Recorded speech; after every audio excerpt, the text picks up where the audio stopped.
A DC-10 en route to Chicago. It's packed with children and vacationers.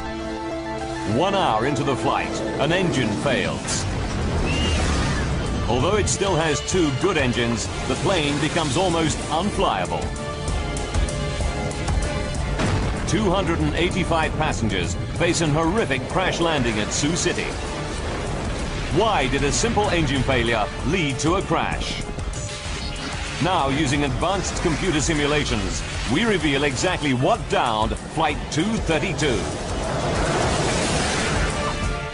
Disasters don't just happen, they're a chain of critical events. Unravel the clues and count down those final seconds from disaster.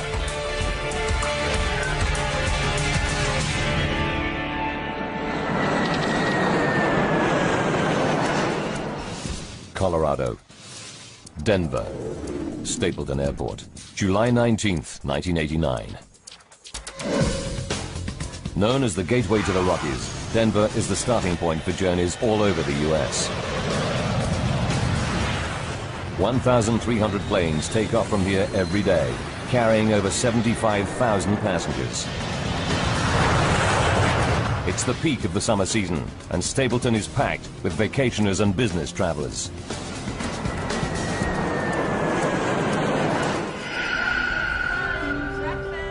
Debbie McKelvey will be among the vacationers flying from Stapleton today. She's taking her children, Devon, age 6, and her son Ryan, who's 7, to a family reunion back in her home state of Pennsylvania. I was going home for 2 weeks with my children, and I was very, very excited about the trip. Debbie is taking advantage of United Airlines Children's Day promotion. Today, kids under 14 can fly for 1 cent. But each must fly with a paying adult.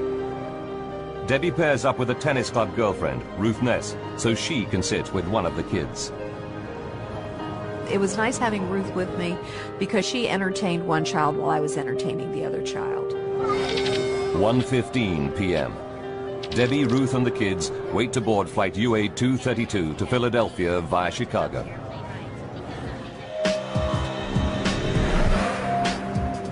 Commanding the flight is Captain Alfred C. Haynes.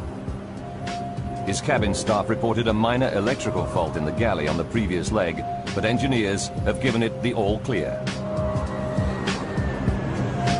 Captain Haynes is a veteran pilot with 7,190 hours logged in the DC-10. The passengers will be in safe hands today. The DC-10 is a great airplane to fly. I think it was termed an old man's airplane because it's so simple to fly. At this time, in the late 1980s, there are over 400 DC-10s in service. But it's a plane with a troubled history. Windsor, Ontario, 1972. A cargo door blows out on a year-old DC-10, causing severe decompression. The pilots managed to land the plane safely. 2 years later, a door comes off a Turkish Airlines DC-10 flying out of Paris. This time, the violent decompression tears the plane apart in midair. All 346 people on board die. McDonnell Douglas finds the fault and fixes it. But the reputation of the DC-10 never fully recovers. The DC-10 making flight 232 today is in its 17th year of service and has flown over 43,000 hours. So far, without incident. Today should be no different. Jerry Schemmel is Deputy Commissioner of the Continental Basketball Association and a frequent flyer. I was never a nervous flyer. I always kind of enjoyed flying. I took my first flight at age 18. I always enjoyed it. Jerry is flying to Columbus on business with his boss and great friend, Jay Ramsdell. Their original flight is cancelled, but Jay gets a seat on the very next flight. The bad news is, there's no seat for Jerry. Jay decides to stay with his buddy and wait for an even later plane. I didn't think much of it at that time. I thought it was a nice gesture. I thought to myself, I hope I would have done the same thing. finally, after a 6.5-hour wait, Jerry and Jay both get seats on flight UA 232 to Philadelphia. Flight 232 is busy today. It's carrying 285 passengers and 11 crew. Debbie McKelvey boards with her friend and 2 kids. They add to an unusually high number of children on board. 52 in total, thanks to the Children's Day deal. For senior flight attendant Jan Brown Law, lots of children on board means a busy flight ahead. After a 4-day trip, Jan is excited to be heading home to Chicago. I just remember feeling just the energy of this last leg and getting all pumped up to do the service. Captain Haynes, co-pilot Bill Records, and flight engineer Dudley Dvorak run through their pre-flight checks. They taxi out to the runway and await the takeoff clearance. At 2:09 p.m., the 3-engine jet flies out of Denver. The morning we left Denver, it was clear skies, beautiful day, nice smooth air, comfortable flight, just a routine flight. Debbie McKelvey sits with her son Ryan, while her friend Ruth is one row behind, looking after her daughter Devon. At 3:16 p.m., they're finishing their meal.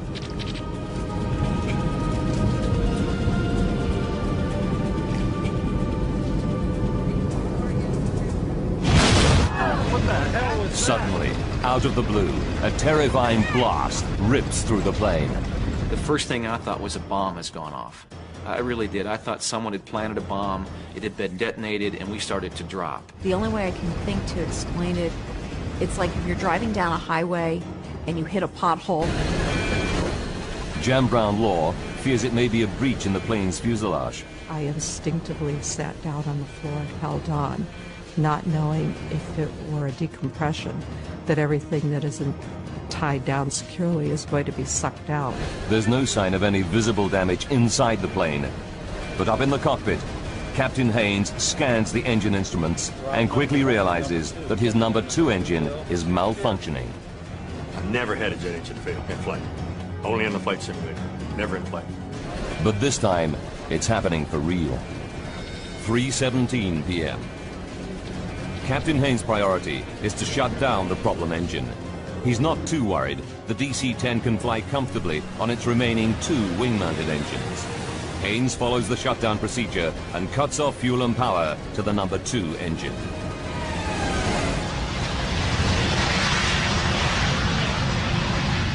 The problem engine is off. But now flight engineer Dudley Dvorak spots something else wrong. Al, we've lost all hydraulic quantity. His instruments tell him that all 3 of the plane's hydraulic systems are empty. He cannot believe his eyes. The hydraulic systems operate the plane's flaps, ailerons, rudder, and elevator. Without these controls, the pilots won't be able to steer the plane or take it up or down. But the instruments are right. Al, can you help me out with this? Co-pilot Bill Records is horrified to find his flight controls are no longer responding. The plane starts to bank steeply to the right, and he's powerless to stop it.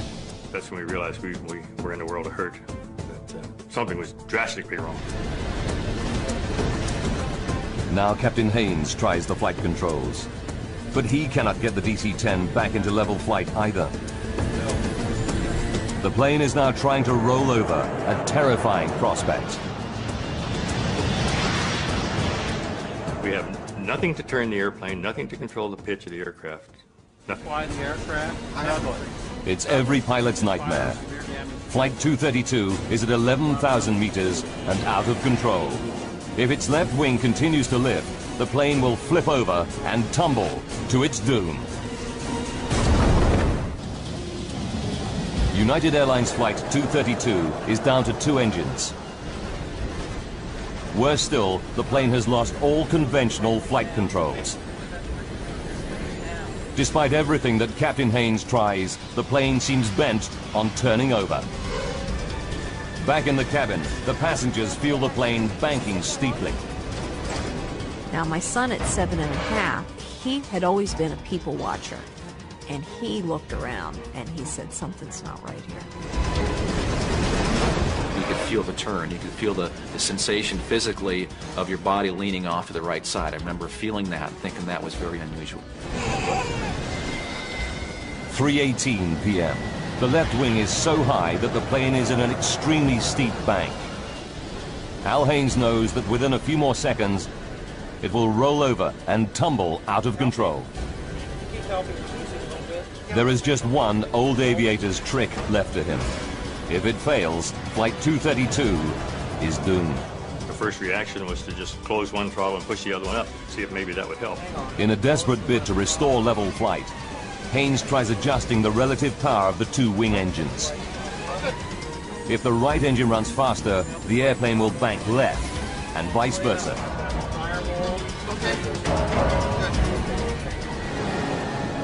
It works. Captain Haynes is able to pull the plane out of its roll. He still has no flight controls, but he regains a crude form of steering by using the throttles. But Haynes finds that he can only make right-hand turns. 3:20 p.m. Co-pilot Bill Records radios Minneapolis Air Route Traffic Control Center. 232 heavy. We've shut down engine. He reports the loss of flight controls and requests a flight path to the nearest airport. The pilots have no idea how they're going to land the crippled plane. Ladies and gentlemen, this is the captain. We've shut down the number 2 engine. Now Captain Haynes tells passengers that one engine has failed, but he doesn't mention the loss of flight controls. Chicago, but we may be just Not all the passengers find his words reassuring. You could just feel a tenseness in the flight attendants. And that's when you kind of felt there's something not right here. Captain Haynes knows that time is running out. UA 232 is dropping at around 250 meters per minute. They need to attempt an emergency landing soon, before they lose height altogether. 3:22. Air traffic control informs the flight crew that their nearest runway is at Sioux Gateway. This is a small regional airport near the sleepy town of Sioux City, Iowa. 3:25 p.m. A quiet afternoon in a Sioux City fire station is about to get a whole lot busier. When Fire Chief Robert Hamilton hears an alert called in, he suspects something big. I've been in this business a long time, and you can kind of tell. You have almost a sixth sense, I guess. Within minutes, the fire chief's hunch is proved correct. UA 232 is heading right for his city. 9 fire trucks race out to their emergency positions on one of the runways. Now Captain Haynes and his crew have to work out how they're going to land the plane with barely any controls. Before they can make a plan, they hit another problem. The DC-10 starts to soar up and then down in a random, uncontrollable cycle. For the pilots, it's like riding a roller coaster through the sky. We had no idea how long we were going to keep that airplane in the sky. Debbie McKelvey feels the plane's erratic motion and fears for her life. Here I have a 6-year-old and a 7-year-old. You start praying, if I'm going to die, please make sure we all go and we all go quick. 3:26 p.m. Captain Haynes calls his senior flight attendant up to the cockpit. When I opened that door, the whole atmosphere hit me. It's the worst crisis possible. The captain tells Jan to prepare the cabin for an emergency landing. As I walked through the first-class cabin, I just could not look anybody in the eye because I was afraid they'd read the fear in mine. Denny Fitch is a DC-10 training pilot flying home from an instructor session. He knows that something is wrong and offers his help. 3:29. What Denny finds in the cockpit shocks him. It was an amazing scene for me because both the pilots were in fact on the controls. Both of them, their tendons in the forearms were raised from effort. Their knuckles were white from grip. As an expert training pilot, Denny Fitch is ready for any emergency, but he's never seen anything like this before. I was dumbfounded because it was unheard of. As a matter of fact, there was no procedure for it, having no hydraulics. The first thought that came to my mind, to be honest, was that I was going to die that afternoon. Ladies and gentlemen, Captain Haynes now tells his passengers the plane is damaged and they'll be making an emergency landing in Sioux City. this landing's a little different than you're used to. 296 people could lose their lives. Getting this airplane down without crashing will be the ultimate test of pilot skill. Denny offers to help out any way he can. I said, Captain, would you want me to do your throttles? And he responded, yes, do that. Denny takes over on the throttles, the only controls still functioning. They allow him some degree of steering, but the plane is still only able to make right-hand turns.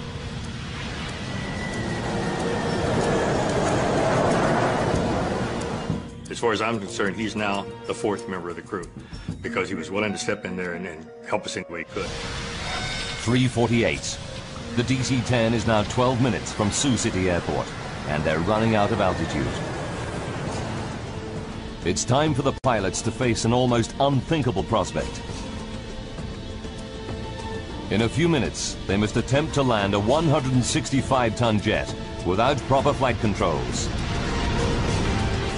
The lives of 285 passengers are in their hands.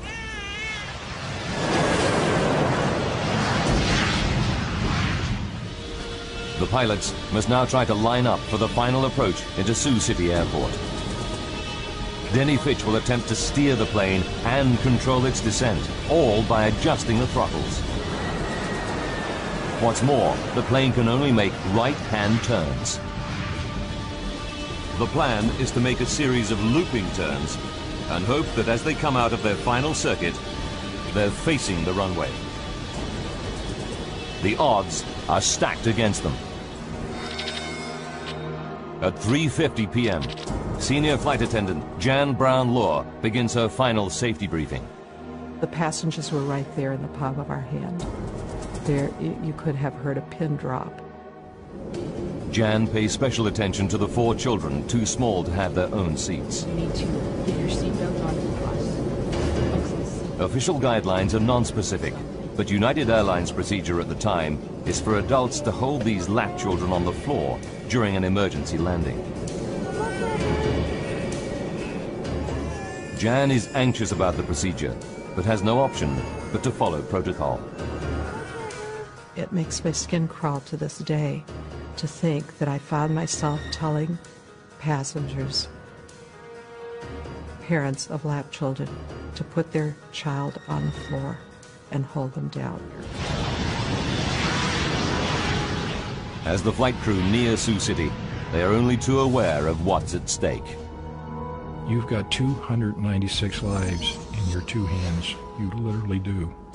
And I've never felt so overwhelmingly, responsible for anything in my life. With no brakes, the DC-10 will need a long runway. Air traffic control assigns them runway 31 at 2,700 meters. It's the longest at Sioux City. 3:52 p.m. Denny Fitch puts the plane into its final looping turn. He knows the crippled jet would never be able to regain altitude for a second attempt. This was it. We had to land on that runway. One time, that's all we had. As they emerge from their final loop, the pilots see a wonderful sight. Sioux City Airport, dead ahead. There's just one problem. It's the wrong runway. Here we are, there's a runway right in front of us, we're out of time, we're out of altitude, that's where we're going to go. Runway 22 is much shorter than runway 31, and it's full of fire trucks and ambulances. It wasn't until probably a couple of minutes at the most that we had a change in that the runway was actually shifted then from 1331 to runway 22. 3:59. Fire trucks race out of the path of the plunging DC-10. And so we were basically just kind of scrambling, getting out of the way, if you will, and trying to get to an ideal position for that particular runway. Captain Haynes orders the passengers into the brace position.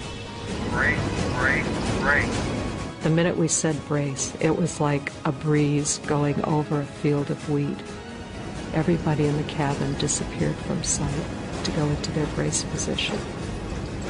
I kept thinking, this is it. And I actually made my son shut the window shade.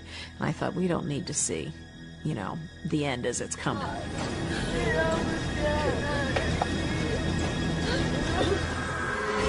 As the pilots desperately try to line up the airplane with the runway, they realize they're still coming in at 400 kilometers per hour, around 150 kilometers per hour faster than normal. But with no control of the flaps, they cannot slow the descent. The alarm sounds from the ground proximity warning system. They're descending too rapidly. The plane is plunging at 560 meters per minute, over 6 times the normal rate.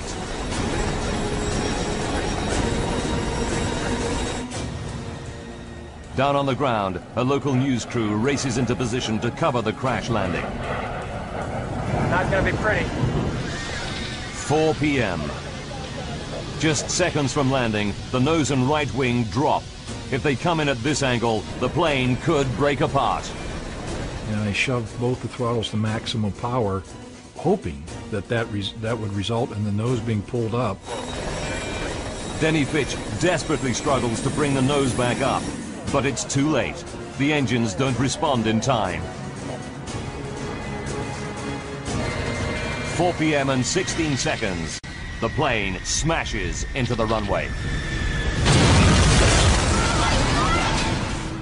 It just felt like we dropped out of the sky and hit the ground. It wasn't like it was an emergency landing. It was a crash.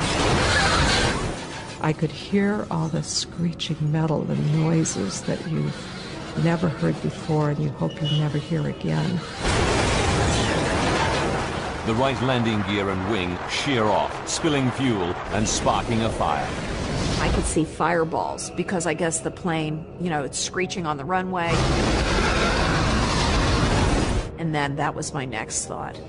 Oh my God, we're gonna burn to death. The jet careers along the runway on its wing stump for about 600 meters, then breaks apart. The cockpit had snapped off like a pencil tip, and we became a tumbling 200-mile-an-hour piece of wreckage. The main section of the fuselage skids further down the runway, rolls over on its back, and comes to a halt at the side of the airfield.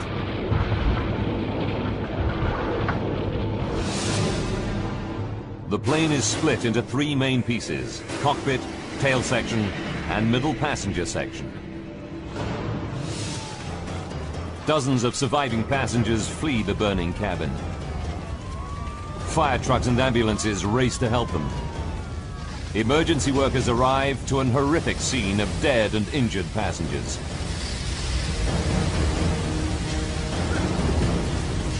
Survivors escaping the wreckage scatter through cornfields at the edge of the runway. Debbie and her son Ryan are among them. I grabbed my son and we started running and running. And I had no idea where we are. Some of the children and babies held on the floor before landing are missing.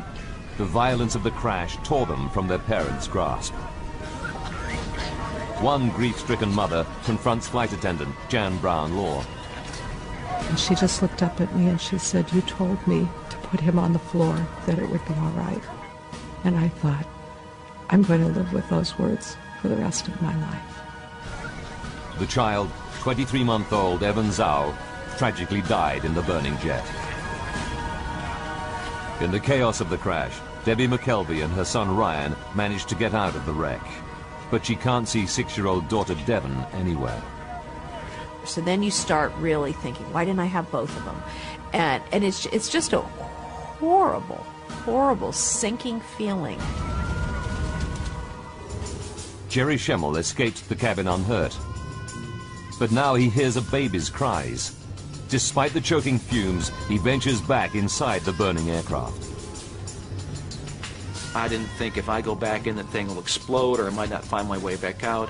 I just reacted. I heard the cries of baby, and the next thing I know, I'm back inside the aircraft. As the central cabin section burns, it starts to fill with toxic fumes. Smoke like this can kill in minutes. Parents like Debbie McKelvey fear that their missing children could still be somewhere inside the blazing jet. Flight 232 crashes at Sioux City Airport and lies in a smoking ruin at the edge of the runway.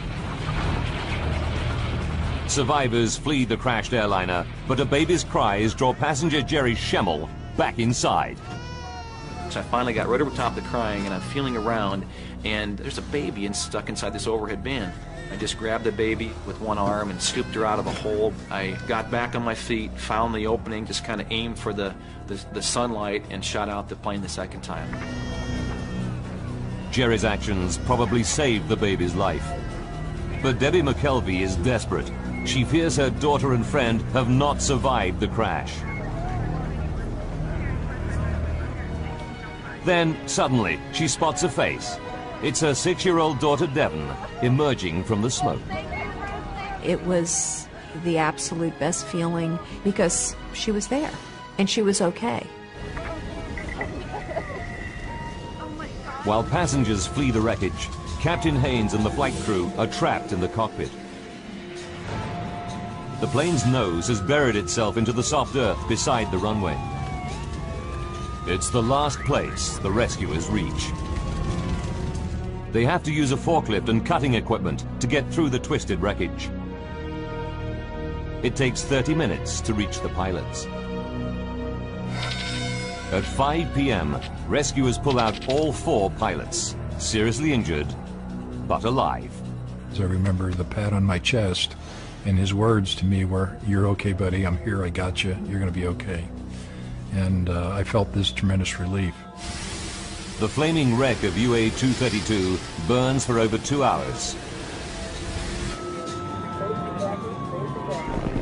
9 helicopters and 34 ambulances evacuate survivors. Jerry Schemmel's thoughts turn to his buddy, Jay, whom he lost sight of in the crash. Jerry hopes that he might have made it, but as time goes by, he loses all hope. I had a pretty good hunch 8 hours after the crash, when he didn't show up anywhere, that he wasn't a survivor. Jay Ramsdell is one of 111 passengers who lose their lives in the crash. 1 flight attendant is also killed. 11 children are among the dead. Remarkably, 184 people survived the Sioux City crash. But for the pilots of Flight 232, any number of deaths is a tragedy. Training pilot Denny Fitch learns how many died when his wife visits him in hospital.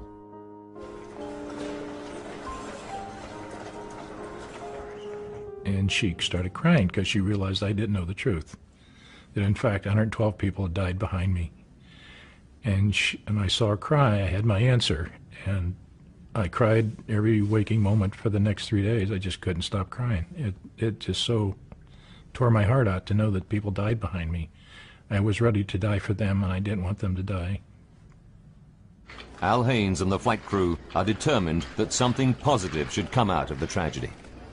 I would like to say that this crew, and in fact the entire industry, is dedicated to finding the cause of this accident, so maybe we can never have it happen again.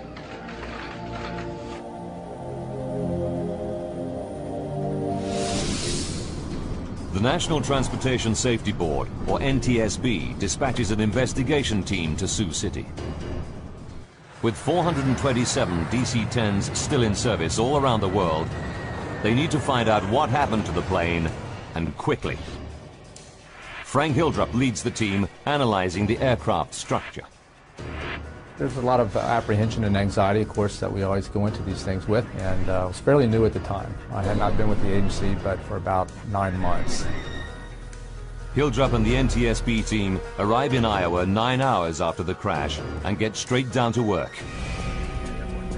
The investigators' first priority is to try to recover every piece of the wreckage so that they can reassemble the aircraft.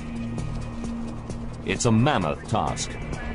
There was such an immense accident scene that we just knew we had a long investigation ahead of ourselves. The crash scatters thousands of fragments of debris over a distance of 1 kilometer. Emergency services and the National Guard mobilize hundreds of personnel. They scour every square meter of land around the runway. The tiniest component might tell them what triggered the crash, as investigator Jim Wildey knows only too well. If you want to understand how the airplane came apart, if you want to understand the interrelationships of various pieces, it is very useful sometimes to put the structure back together. Investigators interview the 4 pilots to explore the bizarre loss of controls they reported during the flight. Now we've lost all hydraulic pressure. Captain Haynes and the crew confirmed that shortly after the dramatic failure of their number 2 engine, all their hydraulic systems went down. It mystifies investigator Frank Hildrup. I know personally I wasn't prepared for dealing with an airplane crash where it had lost all of its hydraulics.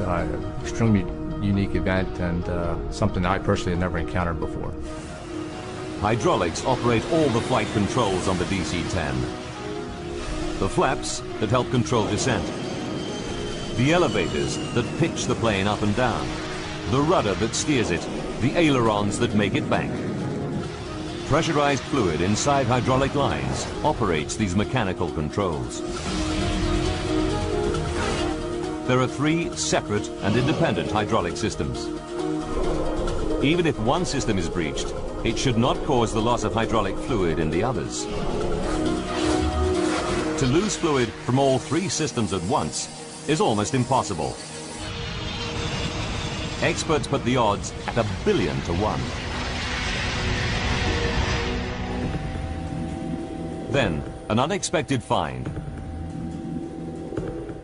Farmers 90 kilometers from Sioux City report aircraft wreckage scattered on their land. Investigators examine the debris and find that it includes components from the number 2 hydraulic system in the tail near the failed engine.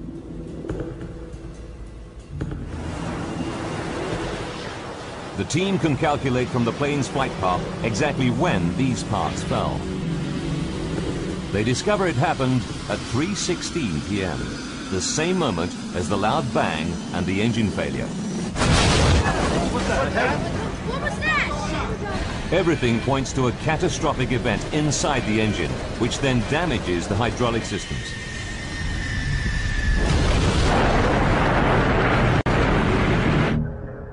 They go back to the wrecked plane and examine every millimeter of its hydraulic lines. It's a painstaking process, but it pays off. They find puncture holes in the pressure lines of the plane's other 2 hydraulic systems, and the holes in both sets of pressure lines are near the failed engine. We determined that all the 3 hydraulic systems had been breached and that's why the hydraulic fluid was lost and they lost the ability to really control the airplane. It's incredible, but true. Something did put all 3 hydraulic systems out of action at exactly the same moment. But the team still has to prove that the number 2 engine caused the damage.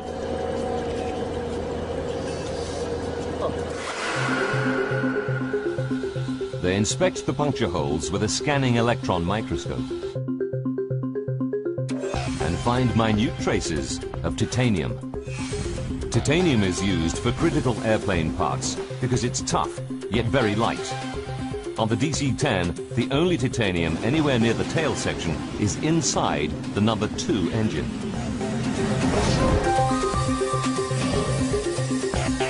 And when NTSB engineers reconstruct the DC-10's number 2 engine, a new clue confirms the team's theory. We learned that a major portion of the number 2 engine in the tail of the airplane had come apart and was missing. The missing part is the fan disc. the massive central hub of the engine's fan assembly. It's made of titanium. Investigators are starting to get a picture of what caused the bizarre loss of controls aboard flight UA-232. 44 minutes from disaster. The loud bang that crew and passengers hear is the 170-kilogram fan disc fracturing. The broken fan disc bursts through the engine housing. The blast fractures a section of the number 2 hydraulic system. But in a piece of catastrophic bad luck, fragments also puncture lines in both remaining systems. Quantity 0 on all 3. I'm sure. Gauges say 0. All hydraulic quantity down. 42 minutes to go. The plane loses all its flight controls. The tail section is so badly damaged that the plane can only make right-hand turns. And without elevators, the pilots cannot keep the plane on a level flight path through the sky. But the NTSB investigators still don't know what caused the fan disc to fracture.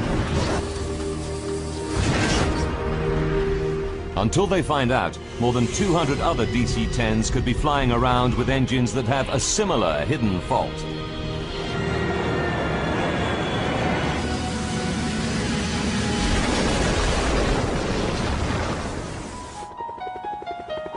They must locate and examine the missing pieces of fan disc.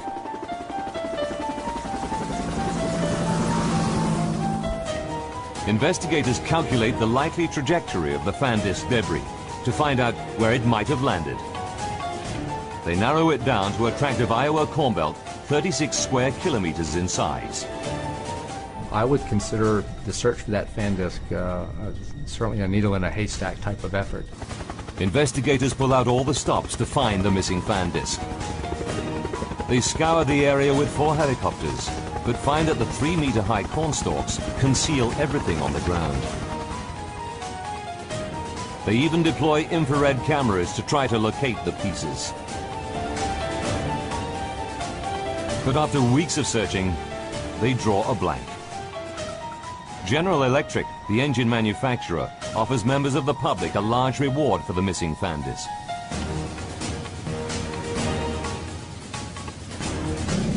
But there's still no sign of it. 2 months go by, and harvest time comes around. Janice and Dale Sorensen have a 180-hectare farm right in the middle of the search area. Tuesday, October 10th, 1989, and Janice Sorensen is out bringing in the corn. As I was combining, I felt a little resistance on the front of the combine, and I backed it up and then put it in neutral and got out and looked, and I knew immediately that this was the piece they were looking for. It's a massive chunk of debris, half buried in the earth. Teams from General Electric and the NTSB race to the Sorensen farm.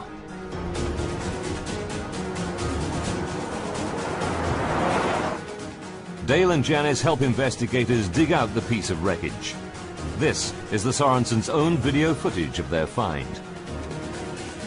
I had a little shovel long, and I went and got the tractor with a loader and put a chain around it, hoisted it up, and then we took it down to the turkey shed, which was not very far away, and we had hot water there, so we washed it off so it was spick and span. Investigators quickly confirm that the debris is a major chunk of the missing fan disc from flight UA-232. Then they find another piece nearby. Together, the 2 parts complete the entire missing fan disc. Janice Sorensen learns that her find could hold the key to the disaster.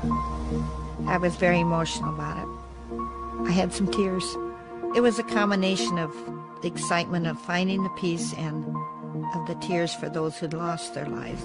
One more. Janice and her husband Dale collect General Electric's $120,000 reward. They give over half the money to charity. the NTSB can now begin the next phase of their investigation. They fly the fractured fan disc to the labs of the engine manufacturer General Electric to find out what could break apart such a robust metal component. Jim Wildy, a metallurgist by training, examines the fan disc, starting with the main fracture line where it broke apart. He spots something branching off it, a fatigue crack 13 millimeters long. It's rare to find metal fatigue in a fan disc. These components are specifically designed to withstand the enormous rotational forces within the engine.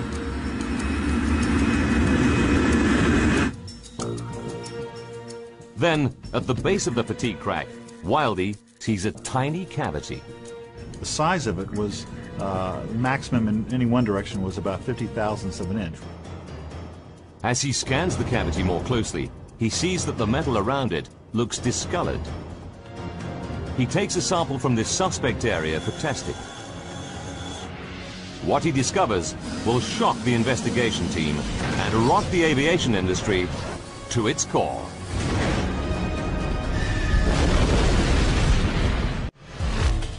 Investigator Jim Wildy examines a tiny cavity in the fractured fan disc from flight UA-232. What he finds stuns him. Around the cavity, there is an impurity in the titanium alloy. It's called a hard alpha inclusion, a brittle defect smaller than a fingernail.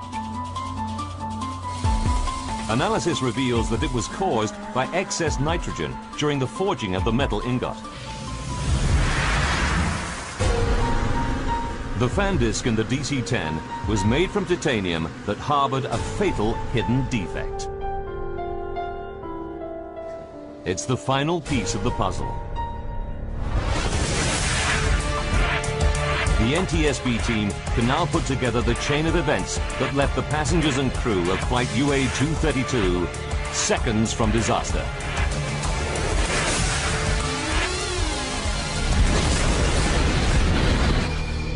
As the DC-10's fan disc rotates at 3,800 RPM, the huge stresses initiate a minute crack in the defect. With every flight, it grows fractionally bigger. July 19th, 1989, 44 minutes from disaster.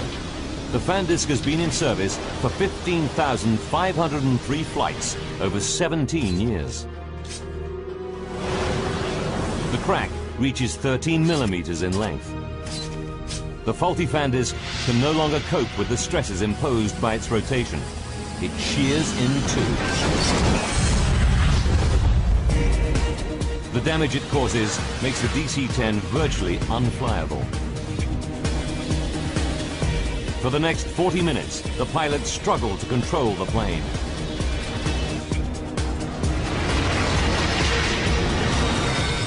Five minutes to go. Flight 232 comes out of its final turn into Sioux City. 20 seconds. As the plane comes into land, the right wing drops.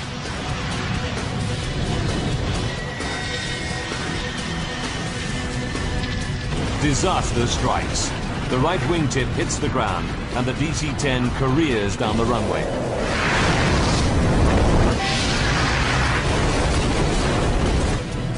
A $21 million jet weighing 165 tons is brought down by a tiny metallic flaw. For the NTSB investigation team, there's a terrible twist to the tragedy. Investigators discover that United Airlines technicians made a routine inspection of the defective fan disc just 16 months before the crash. They're disturbed. The crack was on the fan disc surface. At the time of the inspection, the crack could have been close to 13 millimeters long.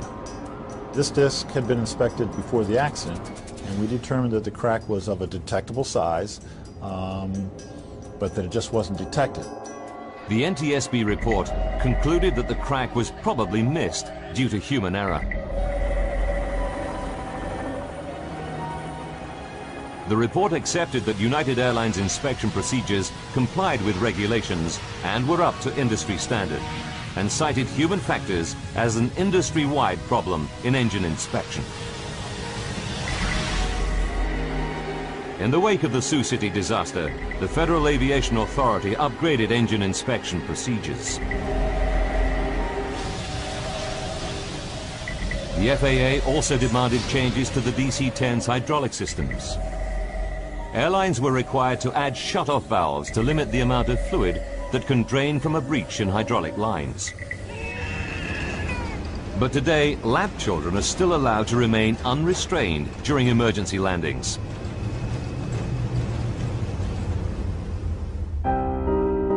Ever since the crash, Jan Brown Law has campaigned for all children to have allocated seats and safety restraints on airplanes.